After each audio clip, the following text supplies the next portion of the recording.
Hello, അസ്സലാമു അലൈക്കും. എന്തൊക്കെയുണ്ട്? എല്ലാവരും സുഖമായിരിക്കുന്നല്ലോ അല്ലേ? അപ്പോൾ വീഡിയോസൊക്കെ കണ്ടിട്ട് എല്ലാവരും ട്രൈ ചെയ്തിട്ടുള്ള പിക്ചേഴ്സൊക്കെ അയച്ചെൻ്റെത് ഇൻസ്റ്റാഗ്രാമിലേക്കാണ്. ഇൻസ്റ്റാഗ്രാമിൻ്റെ ഒരു സ്ക്രീൻഷോട്ടാണ് ഞാനിവിടെ തന്നിരിക്കുന്നത്. പാംക്രാഫ്റ്റ് തന്നെയാണ് പേര്. അപ്പോൾ എല്ലാവരും പിക്കൊക്കെ ഇടാൻ വരുന്ന സമയത്ത് ഒന്ന് ഫോളോ ചെയ്യാൻ മറക്കരുതേ. അതുപോലെ എൻ്റെ ഫേസ്ബുക്ക് പേജിൽ ഒന്ന് ഫോളോ ചെയ്യണേ. അപ്പോൾ സബ്സ്ക്രൈബ് ചെയ്യാതെ ഒരുപാട് പേര് വീഡിയോസ് കാണുന്നുണ്ട്. ഒന്ന് സബ്സ്ക്രൈബ് ചെയ്തിട്ട് മാക്സിമം ഒന്ന് സപ്പോർട്ട് ചെയ്യണേ. ഒരുപാട് പേര് പിക്ക് അയക്കുന്നുണ്ട്. അപ്പോൾ ഞാൻ കുറേശ്ശായിട്ട് ഓരോ വീഡിയോയിലേക്ക് ആഡ് ചെയ്യാം. ഇന്നും ഞാൻ കുറച്ച് ടെസ്റ്റിമോണിയൽസ് ഒക്കെ ഒന്ന് ആഡ് ചെയ്യുന്നുണ്ട്. അപ്പോൾ സ്കിപ്പ് ചെയ്യാതെ അവസാനം വരെ ഒന്ന് കാണണേ. ഇന്ന് ഞാൻ വന്നിരിക്കുന്നത് ഒരു കുട്ടി ക്രാഫ്റ്റ് ആയിട്ടാണ്. ഐസ്ക്രീമിൻ്റെ സ്റ്റിക്ക് ഉപയോഗിച്ചിട്ട് നമുക്ക് ചെറിയൊരു ക്രാഫ്റ്റ് ചെയ്യാം. അപ്പോൾ ഈ ഒരു സ്റ്റിക്സിന് വലിയ റേറ്റ് ഒന്നുമില്ല. വലിയൊരു ബണ്ടിലിന് 10 റുപ്പീസ് ആയിട്ടേ ഉള്ളൂ. കാരണം ഇത് ഒരുപാട് ക്വാളിറ്റി ഉള്ള ടൈപ്പ് ഒന്നുമല്ല. അപ്പോൾ നമ്മളിത് ചെയ്യുന്ന സമയത്ത് ആദ്യം ഒന്ന് 2-3 എണ്ണം ഒരുമിച്ച് വെച്ച് നോക്കിയിട്ട് അധികം ബെൻഡൊന്നും ഇല്ലാത്ത ടൈപ്പ് സ്റ്റിക്ക് നോക്കിയെടുക്കുക. കാരണം ചിലതൊക്കെ നല്ല വളവുണ്ടാവും, അതുപോലെ ചിലതിൻ്റെ സൈഡൊക്കെ ഇങ്ങനെ വീതിയൊക്കെ കുറഞ്ഞു അങ്ങനെ ഉണ്ടാവില്ല. അപ്പോൾ ഒരു ഭംഗി ഉണ്ടാവില്ല നമ്മൾ ചെയ്ത് കഴിഞ്ഞാൽ. അപ്പോൾ അങ്ങനെ ഒരേപോലെയുള്ള നമ്മൾ വെച്ച് നോക്കിയിട്ട് ഒരു 4 എണ്ണം വെച്ചിട്ട് നമ്മളൊന്ന് സ്റ്റിക്ക് ചെയ്ത് കൊടുക്കുകയാണ്. ഞാനിവിടെ ഗ്ലൂ ഗണ്ണാണ് യൂസ് ചെയ്യുന്നത്. ഞാൻ ഫെവിക്കോൾ വെച്ചിട്ടൊന്ന് ചെയ്ത് നോക്കിയിട്ടുണ്ടായിരുന്നു. അപ്പോൾ ഒട്ടാൻ ഭയങ്കര ഒരു പാട്.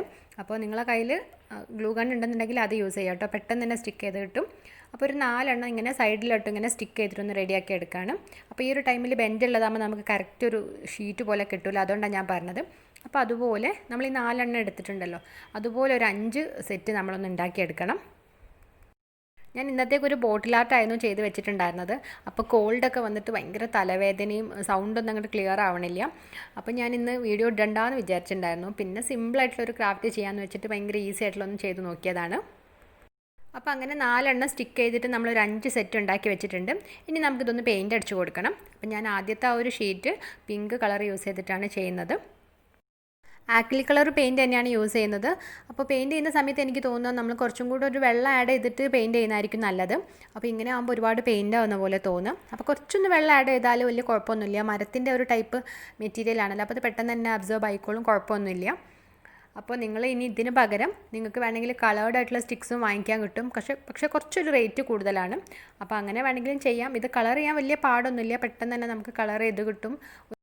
ഞാൻ പറഞ്ഞിട്ടുണ്ടായിരുന്നല്ലോ, ഇത് അത്ര ഒരു ക്വാളിറ്റി ഉള്ള ടൈപ്പ് ഇതല്ല. ഞാൻ ക്രാഫ്റ്റിന് വേണ്ടിയിട്ട് അത്ര ചീപ്പ് റേറ്റ് നോക്കിയിട്ട് വാങ്ങിച്ചതായിരുന്നു.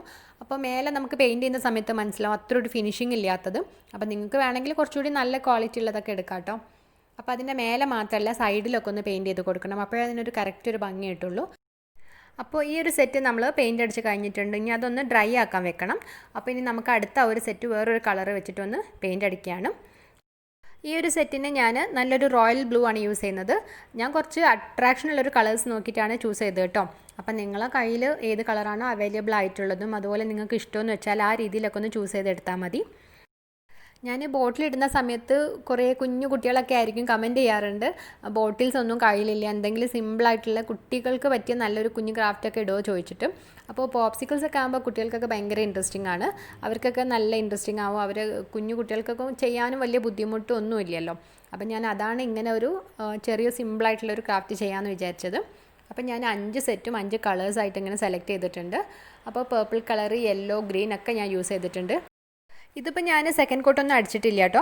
അപ്പം നിങ്ങൾക്ക് കുറച്ചും കൂടെ ഒരു കളർഫുള്ളായിട്ട് വേണം, അല്ലെങ്കിൽ അത്ര പെർഫെക്ഷൻ തോന്നില്ല എന്നുണ്ടെങ്കിൽ സെക്കൻഡ് കോട്ടും കൂടെ ഒന്ന് അടിക്കാം. അപ്പോൾ ഇനി ഇതിൻ്റെ മേലെ നമ്മൾ ചെയ്യാൻ പോകുന്നത് 3D ഔട്ട്ലൈനർ വെച്ചിട്ടാണ്. 3D ഗ്ലിറ്റർ ഉള്ള ടൈപ്പ് 3D ഔട്ട്ലൈനറില്ലേ, അതാണ് ഞാൻ യൂസ് ചെയ്യുന്നത്. ആ ഒരു ട്യൂബിന് 25 റുപ്പീസാണ് റേറ്റ്. ഇതുകൊണ്ട് നമുക്ക് പെട്ടെന്ന് തന്നെ റൈറ്റിങ്സ് ഒക്കെ എഴുതാനൊക്കെ നല്ല സുഖമാണ്. സിമ്പിളായിട്ട് തന്നെ നമുക്ക് ചെയ്യാൻ പറ്റും. അപ്പോൾ നമ്മൾ ഇത് ചെയ്യുന്ന സമയത്ത് നമുക്ക് തോന്നും ഭയങ്കര ഒരു ലിക്വിഡ് ആയിട്ടുള്ളൊരു ടൈപ്പാണല്ലോ എന്നുള്ളത്. നല്ല ഗ്ലിറ്ററൊന്നും അത്ര നമുക്ക് തോന്നില്ല. പക്ഷേ ഡ്രൈ ആകുന്ന സമയത്താണ് അതിൻ്റെ ഗ്ലിറ്ററൊക്കെ കറക്റ്റ് അങ്ങോട്ട് എടുത്ത് കാണിക്കുക. അപ്പം ഞാൻ വെറുതെ ഇങ്ങനെ ക്യാപ്ഷൻസാണ് എഴുതി വിടുന്നത് കേട്ടോ. ഞാൻ അടുത്ത ആ ഒരു ബ്ലൂവിൽ എടുത്തിട്ടുള്ളത് ഇതിൻ്റെ വേറൊരു കളറാണ് കേട്ടോ. അപ്പോൾ എൻ്റെ കയ്യിൽ ഇതിൻ്റെ ഒരുപാട് കളേഴ്സ് ഉണ്ട്, ഗ്ലിറ്റർ ഉള്ളതും ഗ്ലിറ്റർ ഇല്ലാത്തതൊക്കെ ഉണ്ട്. അപ്പോൾ അതിൻ്റെ റേറ്റും അതിൻ്റെ കാര്യങ്ങളൊക്കെ ഞാൻ കറക്റ്റായിട്ട് എൻ്റെ ഒരു ക്രാഫ്റ്റ് മെറ്റീരിയൽസിൻ്റെ വീഡിയോ ഉണ്ട്, അപ്പോൾ അതിലൊന്ന് കണ്ടു നോക്കിയാൽ മതി. ഒരുപാട് പേര് ഇപ്പോഴും കമൻറ്റ് ചെയ്യാറുണ്ട് ക്രാഫ്റ്റ് മെറ്റീരിയൽസിൻ്റെ വീഡിയോ ഇടുമോ ചോദിച്ചിട്ട്. ഞാൻ ഓൾറെഡി ആ വീഡിയോ അപ്ലോഡ് ചെയ്തിട്ട് ഒരു 2 മാസമായി, പക്ഷേ അധികം പേരൊന്നും ഇത് കണ്ടിട്ടില്ല എന്ന് തോന്നും. അപ്പോൾ കാണാത്തവരൊക്കെ ഒന്ന് അത് കണ്ടു നോക്കണേ. പല ടൈപ്പിലും പല റേറ്റിലുള്ള ഡെക്കോപേജ് ടിഷ്യൂ, അതുപോലെ ഒരുപാട് ടൈപ്പ് നല്ല കളർഫുൾ ആയിട്ടുള്ള ലേസുകൾ, അങ്ങനെ നമ്മൾ വെറൈറ്റി ആയിട്ടുള്ള ഒരുപാട് ടൈപ്പ് മെറ്റീരിയൽസൊക്കെ അതിൽ കാണിക്കുന്നുണ്ട് ഞാൻ. അപ്പോൾ അത് കാണാത്തവരൊക്കെ ഒന്ന് കണ്ട് നോക്കണേ. ഞാൻ മേലെ ഐക്കാർഡായിട്ട് കൊടുക്കാം. അപ്പം ഞാൻ ഇതിൽ ഓരോ സെറ്റിലും ഓരോ കുഞ്ഞു കുഞ്ഞു ക്യാപ്ഷൻസാണ് എഴുതുന്നത്. നിങ്ങൾക്ക് ഇതിന് പകരം നിങ്ങൾക്ക് എന്താണോ ഇഷ്ടമെന്ന് വെച്ചാൽ ആ രീതിയിൽ എഴുതാം, അല്ലെങ്കിൽ കുഞ്ഞു കുഞ്ഞു ഡിസൈൻസൊക്കെ ചെയ്യാം കേട്ടോ. ഇങ്ങനെ ഈ ഒരു 3D ഔട്ട്ലൈനറൊക്കെ വെച്ചിട്ട്. ഈ 3D ഔട്ട്ലൈനർ യൂസ് ചെയ്യുമ്പോൾ ശ്രദ്ധിക്കേണ്ടതെന്ന് വെച്ചാൽ നമ്മൾ എഴുതിയിട്ട് ആ ഒരു പെട്ടെന്ന് തന്നെ നമ്മളത് ടച്ച് ചെയ്തിട്ടോ, അപ്പോൾ അത് എഴുതിയതൊക്കെ നമ്മളെ കയ്യിലേക്ക് സ്റ്റിക്കായി അങ്ങ് വൃത്തികേടായി പോകും. കുറച്ച് സമയം ഒന്ന് എടുക്കും അത് ഉണങ്ങി കിട്ടാൻ വേണ്ടിയിട്ട്. അപ്പം നമ്മളിത് ചെയ്ത് കഴിഞ്ഞിട്ട് ഓരോന്നും ഇങ്ങനെ ടച്ച് ആവാതെ ഒന്ന് മാറ്റി വെക്കുക. അപ്പോൾ ഡ്രൈ ആയി കഴിഞ്ഞാൽ പിന്നെ അത് കുഴപ്പമൊന്നുമില്ല, ഇളകി പോകുമൊന്നുമില്ല. നമ്മൾ നഖം കൊണ്ട് ഇങ്ങനെ ആക്കിയാൽ പോലും പോകില്ല, അത്രയും നല്ല ഫിക്സായിട്ട് അവിടെ കിടക്കും. ഞാനപ്പോൾ ക്യാപ്ഷൻസൊക്കെ എഴുതി കഴിഞ്ഞപ്പോൾ ജസ്റ്റ് ഇങ്ങനെ ആ ഒരു സൈഡിൽ ചെറുതായിട്ട് ഇങ്ങനെ ഒരു കുഞ്ഞിങ്ങനെ ഒരു സ്മൈലിംഗ് ഫേസ് ഒക്കെ ഇട്ടിട്ടൊന്ന് ഡെക്കറേറ്റ് ചെയ്യുന്നുണ്ട്. ഇനി ഇതൊന്ന് ഡ്രൈ ആക്കാൻ വെക്കണം. അപ്പോൾ ഡ്രൈ ആയി കഴിഞ്ഞിട്ടുണ്ട്. ഇപ്പം ഡ്രൈ ആയി കഴിഞ്ഞപ്പോൾ അതിൻ്റെ ആ ഒരു കറക്റ്റ് ഇങ്ങനെ ഗ്ലിറ്ററൊക്കെ നമുക്ക് എടുത്ത് കാണാൻ പറ്റും. അപ്പോൾ ഈ യെല്ലോ അതുപോലെ ഗ്രീനിൽ യെല്ലോ ചെയ്തതൊക്കെ നല്ല നീറ്റായിട്ട് കിട്ടിയിട്ടുണ്ട് കേട്ടോ. ഇതും കുഴപ്പമില്ല, കാരണം നല്ലൊരു കളറൊക്കെ മാച്ച് ആവുന്നുണ്ട്. പക്ഷേ ആ ഒരു ബ്ലൂവിൽ നമ്മൾ ചെയ്തിട്ടുണ്ടായിരുന്നത് നമ്മൾ ആ ഡ്രൈ ആകുന്ന സമയത്ത് അത് തീരെ അങ്ങ് എടുത്ത് കാണിക്കുന്നില്ല, തീരെ ഒരു അട്രാക്ഷൻ ഇല്ലാത്ത പോലെ തോന്നും. അപ്പോൾ നിങ്ങൾ ചൂസ് ചെയ്യുമ്പോൾ അത് ശ്രദ്ധിക്കണം കേട്ടോ. ഞാനത് തീരെ ഓർത്തില്ല, ആ ചെയ്യുന്ന സമയത്തുള്ള ഒരു ഭംഗി മാത്രമേ നോക്കിയിട്ടുള്ളായിരുന്നു. അപ്പോൾ പിന്നെ നമുക്കൊരു സാറ്റിൻ്റെ ഒരു റിബൺ വേണം, കുറച്ചൊരു നീളത്തിലൊരു റിബൺ വേണം. അപ്പോൾ നമുക്കിതൊന്ന് ഹാങ് ചെയ്തിടാൻ വേണ്ടിയിട്ടാണ്. അപ്പോൾ നമുക്ക് ഏതാണോ ഫസ്റ്റ് വേണ്ടത് ആ ഒരു കളറിനനുസരിച്ച് നമ്മൾ ജസ്റ്റ് ഒന്നിങ്ങനെ ഓർഡർ ചെയ്യാം. അപ്പോൾ നമുക്ക് ആ ഒരു ഓർഡർ നമുക്ക് ആദ്യം ഒരു ഡാർക്ക് ഒരു ലൈറ്റ് അങ്ങനെ വേണമെങ്കിൽ അങ്ങനെ. അപ്പോൾ അതൊക്കെ നമ്മുടെ റൈഡൊക്കെ അനുസരിച്ച് ചെയ്തിട്ട് അതൊന്നിങ്ങനെ മറച്ചു വെക്കാം. എന്നിട്ട് അതിൻ്റെ ആ ഒരു ബാക്ക് സൈഡിൽ നമുക്ക് ഈ ഒരു സാറ്റിൻ റിബൺ ഉണ്ടല്ലോ അതൊന്ന് സ്റ്റിക്ക് ചെയ്ത് കൊടുക്കണം. അപ്പോൾ അതിന് ഒരുപാട് അടുത്തടുത്താവണ്ട, കുറച്ചിങ്ങനെ ഒരു ഗ്യാപ്പ് വിട്ടിട്ടൊന്നിങ്ങനെ റെഡിയാക്കി കൊടുക്കുക. എന്നിട്ട് നമ്മൾ ആ ഒരു സാറ്റിൻ റിബൺ ഒന്നിങ്ങനെ ജസ്റ്റ് സ്റ്റിക്ക് ചെയ്ത് കൊടുക്കുകയാണ്. അപ്പോൾ നിങ്ങൾക്ക് ഈ സാറ്റിൻ റിബണിന് പകരം വേണമെങ്കിൽ ജൂട്ടിൻ്റെ ത്രെഡോ അല്ലെങ്കിൽ വേറെ എന്തെങ്കിലുമൊക്കെ യൂസ് ചെയ്യാം. പക്ഷേ കുറച്ചൊരു കട്ടിയുള്ളതായിക്കോട്ടെ. നിങ്ങൾ ഈ ഹാങ് ചെയ്യാനുള്ള റിബൺ കട്ട് ചെയ്യുന്ന സമയത്ത് കുറച്ച് ലെങ്തി ആയിട്ടുള്ള പീസ് തന്നെ എടുക്കാൻ നോക്കണേ. കാരണം നമുക്ക് മേലെ ഇങ്ങനെ ഹാങ് ചെയ്യാനുള്ളതും പിന്നെ ഈ ഒരു 5 സെറ്റ് കഴിഞ്ഞിട്ട് താഴോട്ട് കുറച്ച് ഇങ്ങനെ ഹാങ് ചെയ്ത് കിടക്കണം. അപ്പോഴാണ് അതിൻ്റെ ഒരു കറക്റ്റ് ഭംഗി കിട്ടുക. അപ്പോൾ അത് റെഡിയാക്കി വെച്ചതിന് ശേഷം നമ്മൾ ഈ സാറ്റിൻ റിബണും പോപ്സിക്കിൾസും എവിടേക്കാണോ ടച്ച് ചെയ്യുന്നത് ആ ഭാഗത്തൊക്കെ നമ്മളൊന്ന് ഗ്ലൂ അപ്ലൈ ചെയ്തിട്ടൊന്ന് സ്റ്റിക്ക് ചെയ്ത് കൊടുക്കുക. പിന്നെ താഴെ ഭാഗം ഞാൻ ജസ്റ്റ് ഒന്നിങ്ങനെ കട്ട് ചെയ്ത് കൊടുക്കുകയാണ്, ആ ഒരു റിബണിന് ഒരു ഭംഗി കിട്ടാൻ വേണ്ടിയിട്ട്. എന്നിട്ട് ആ ഭാഗം നമ്മളൊരു ലൈറ്റർ യൂസ് ചെയ്തിട്ടൊന്ന് അതിൻ്റെ ഒരു ഇങ്ങനെ ഇളകി പോകുമല്ലോ നൂലൊക്കെ, അതിന് വേണ്ടിയിട്ടൊന്ന് ചെയ്ത് കൊടുക്കുകയാണ്. ഇപ്പം നമ്മുടെ ഒരു കുട്ടി ക്രാഫ്റ്റ് ഇവിടെ റെഡി ആയിട്ടുണ്ട്. നല്ല സിമ്പിളായിട്ടുള്ളൊരു വാൾ ഡെക്കറാണ്. അപ്പോൾ നമുക്കിത് കുട്ടികളുടെ റൂമിലും അതുപോലെ സിറ്റിംഗ് റൂമിലൊക്കെ വേണമെങ്കിൽ ചെയ്ത് വെക്കാം. അപ്പോൾ ഇതിൻ്റെ താഴെ നമുക്ക് വേണമെങ്കിൽ ടെസലോ അല്ലെങ്കിൽ എന്തെങ്കിലും ഹാങ്ങിങ് ഒക്കെ ചെയ്ത് വെക്കാം കേട്ടോ. പിന്നെ സ്റ്റോൺസ് ബീഡ്സ് ഒക്കെ വേണമെങ്കിൽ സ്റ്റിക്ക് ചെയ്ത് കൊടുത്താൽ നല്ല ഭംഗിയുണ്ടാവും. ഞാനപ്പോൾ അങ്ങനെ പ്രത്യേകിച്ചൊന്നും ചെയ്യണില്ല. എന്നോട് കുറച്ച് പേര് ഹായ് പറയാൻ ഏൽപ്പിച്ചിട്ടുണ്ട്.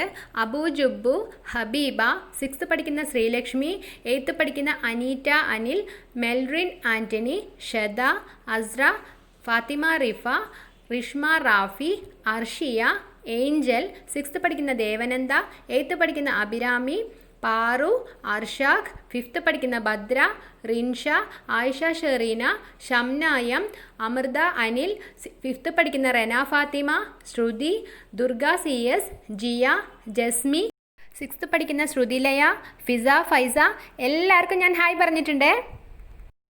ഇനി ടെസ്റ്റിമോണിയൽസ് ആണ്. ആദ്യത്തെ പിക്ക് അയച്ചു തന്നത് 5th പഠിക്കുന്ന തെൻവീർ ആണ്. നമ്മൾ കൈപ്പക്കയുടെ സീഡ് ഉപയോഗിച്ചിട്ട് ഒരു ബോട്ടിൽ ആർട്ട് ചെയ്തിട്ടുണ്ടായിരുന്നു. അപ്പോൾ സീഡ് കിട്ടാത്തതുകൊണ്ട് പിസ്തയുടെ ഷെല്ല് ഉപയോഗിച്ചിട്ട് ചെയ്തിട്ടാണെന്ന് പറഞ്ഞു. തെൻവീർ നേരത്തെയും പിക്ക് അയച്ചു തന്നിട്ടുണ്ടായിരുന്നു. അടുത്തതായി മുസ്തഫ അയച്ചു തന്നത് നമ്മൾ കോഫി പൗഡർ യൂസ് ചെയ്തിട്ട് ഒരു കലണ്ടറിൻ്റെ ബോട്ടിൽ ചെയ്തിട്ടുണ്ടായിരുന്നു. അതാണ് ട്രൈ ചെയ്ത് അയച്ചു തന്നത്. പിന്നെ നമ്മൾ ടിഷ്യൂ പേപ്പറും മുളകിൻ്റെ തണ്ട് ഉപയോഗിച്ചിട്ട് കുറച്ച് കളേഴ്സൊക്കെ കൊടുത്തിട്ട് നമ്മളൊരു ഫ്ലവേഴ്സ് ബഞ്ച് ചെയ്തിട്ടുണ്ടായിരുന്നു. അതും ട്രൈ ചെയ്ത് അയച്ചു തന്നിട്ടുണ്ട്. അടുത്ത പിക്ക് അയച്ചു തന്നത് 6th പഠിക്കുന്ന അഭിനവ മനോജാണ്. നമ്മൾ കോഫി പൗഡർ ഉപയോഗിച്ചിട്ടുള്ള കലണ്ടറിന് പകരം പേപ്പേഴ്സിലാണ് ചെയ്തിട്ടുള്ളത്. അടുത്ത പിക്ക് അയച്ചു തന്നത് 8th പഠിക്കുന്ന ഫാത്തിമ റഷയാണ്. നമ്മൾ അടക്കൻ്റെ ആ ഒരു ക്യാപ്പ് ഉപയോഗിച്ചിട്ട് കഴിഞ്ഞ ദിവസം ഒരു ബോട്ടിലാട്ട് ഇട്ടിട്ടുണ്ടായിരുന്നു. അതാണ് ട്രൈ ചെയ്ത് അയച്ചു തന്നത്. ഫാത്തിമ നേരത്തെയും പിക്ക് അയച്ചു തന്നിട്ടുണ്ടായിരുന്നു. അടുത്ത പിക്ക് അയച്ചു തന്നത് 12 വയസ്സുള്ള ആലിം സിയാനാണ്. നമ്മൾ പംകിൻ്റെ സീഡ് ഉപയോഗിച്ചിട്ട് ഒരു ബോട്ടിലാട്ട് ഇട്ടിട്ടുണ്ടായിരുന്നു. അതാണ് ട്രൈ ചെയ്ത് അയച്ചു തന്നത്. അടുത്ത പിക്ക് അയച്ചു തന്നത് ആലപ്പുഴയുള്ള 7th പഠിക്കുന്ന ഫാത്തിമയാണ്. നമ്മൾ ചെയ്തിട്ടുള്ള ഡ്രീം ക്യാച്ചറാണ് ട്രൈ ചെയ്ത് അയച്ചു തന്നത്. അപ്പോൾ എല്ലാവരും നല്ല ഭംഗിയായിട്ട് തന്നെ ചെയ്തിട്ടുണ്ട്. ഇനിയും ട്രൈ ചെയ്ത പിക്ചേഴ്സൊക്കെ അയച്ചേണ്ടത് ഇൻസ്റ്റാഗ്രാമിലേക്കാണ്. അപ്പോൾ ഇന്നത്തെ വീഡിയോ എല്ലാവർക്കും ഇഷ്ടപ്പെട്ടിട്ടുണ്ടാവുമെന്ന് വിചാരിക്കുന്നു. വീഡിയോ ഇഷ്ടമാണെങ്കിൽ എല്ലാവരും ഒന്ന് ലൈക്ക് ചെയ്യാനും അതുപോലെ ക്രാഫ്റ്റിംഗ് ഇൻട്രസ്റ്റിംഗ് ആയിട്ടുള്ള ഫ്രണ്ട്സിനൊക്കെ ഒന്ന് ഷെയർ ചെയ്ത് കൊടുക്കാനും മറക്കരുതേ. അതുപോലെ സബ്സ്ക്രൈബ് ചെയ്യാത്ത കൂട്ടുകാരുണ്ടെങ്കിൽ പ്ലീസ് ഒന്ന് സബ്സ്ക്രൈബ് ചെയ്തിട്ട് സപ്പോർട്ട് ചെയ്യണേ.